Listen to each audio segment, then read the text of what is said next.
Ya, pemirsa, pemerintah Amerika Serikat tengah memulai investigasi terhadap skema pajak digital yang akan diberlakukan di 10 yurisdiksi dunia.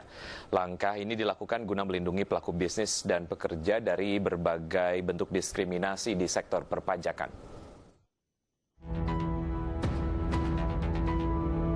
Pemerintah Amerika Serikat tengah memulai investigasi terhadap skema pajak digital yang akan diberlakukan 10 yurisdiksi dunia, di mana sejumlah yurisdiksi yang akan diinvestigasi antara lain Austria, Brazil, Republik Ceko, Uni Eropa, Indonesia, India, Italia, Turki, Spanyol, dan Inggris.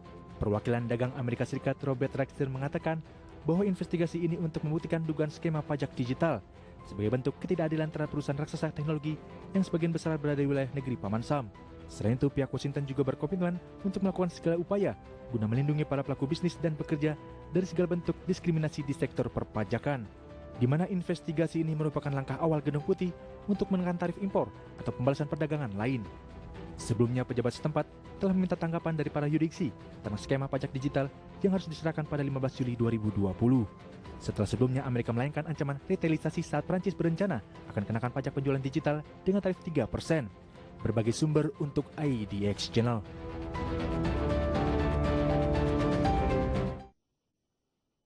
Ya, untuk membahas tema kami berikutnya tentu saja masih mengenai pajak digital dan dinamika ekonomi digital, sudah bergabung melalui aplikasi Zoom Bapak Ruben Huta Barat, Deputi Direktur Cita. Selamat pagi Pak Ruben. Selamat pagi Pak. Ya, terima kasih sudah bergabung di Market Review Pak Ruben. Ya. Kita akan memperbincangkan satu hal yang sangat hangat diperbincangkan belakangan ini mengenai pengenaan pajak digital PPN 10% untuk perusahaan digital yang kemudian memiliki consumer base di Indonesia gitu ya. Tadi juga kemudian sudah disampaikan ada reaksi dari Amerika Serikat yang mereka akan melakukan penyelidikan di 10 yurisdiksi pajak. Sebelum kita mengarah ke sana, bagaimana dari point of view Anda mengenai pengenaan pajak digital di Indonesia ini? Ya, kalau dari sisi policy memang sudah saatnya di otoritas pajak Indonesia mengenakan PPN atas transaksi barang kena pajak berwujud maupun jasa yang diserahkan oleh perusahaan dari luar negeri ke konsumen di Indonesia.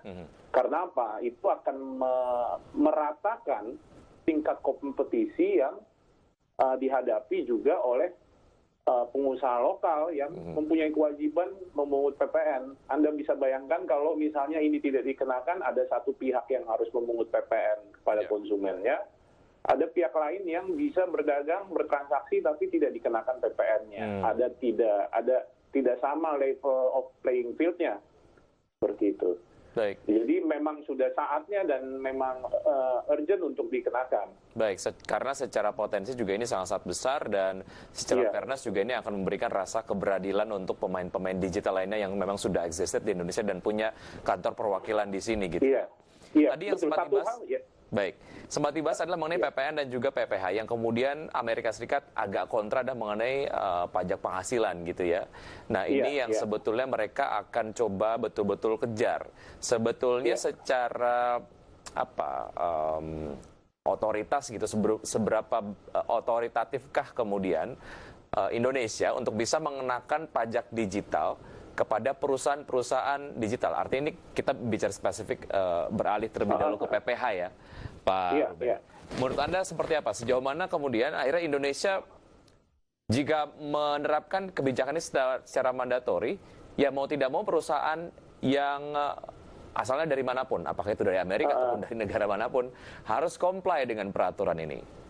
Iya, jadi pengenaan PPN atas produk digital ini, BKP tidak berwujud dan jasa kena pajak tidak berwujud kan, diterapkan setelah diterbitkannya Perpu 1 tahun 2020 yang telah diundangkan dengan Undang-Undang Nomor 2 tahun 2020.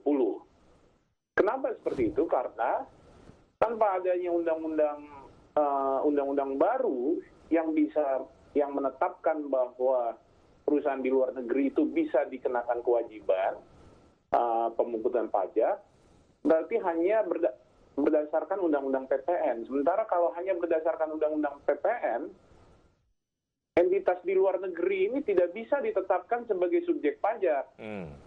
Maka pemerintah menerbitkan Perpu 1 yang antara lain mengenai yang memberikan otoritas kepada pemerintah menjadi mampu menetapkan entitas di luar negeri ini sebagai pemungut PPN.